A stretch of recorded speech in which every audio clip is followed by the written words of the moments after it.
that actually, internalizes trauma, and that makes it worse. So you don't want to internalize trauma and not work on it. So if I can get families to start talking about what those traumas were, they get stronger. They really Yeah. do. But it's so frightening to talk about it. It's so Mhm. frightening, isn't it? Like, I think that, we can be so scared of saying how we feel or even thinking about how we feel, even looking inside, because some people Right.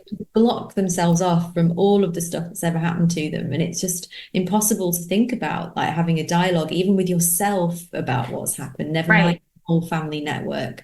So how do we get people to kind of come out of their shell and share their vulnerability? Because it's really hard to be vulnerable, right? It Like, is hard for them to be vulnerable. And that's why it starts with the one on one relationship with a therapist, right? So we've got to do one on one and learn about be strong enough to do that for yourself before you can approach someone else. And knowing that, whoever you approach in the family may not be open to what you're talking about, right? So how do we strengthen our own self enough to be able to reach out, be vulnerable, and also be okay if it isn't accepted, and be okay if it is accepted, right? So that's that dynamic that's changing within the family.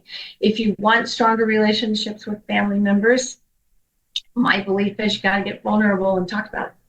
So we can yeah. do that.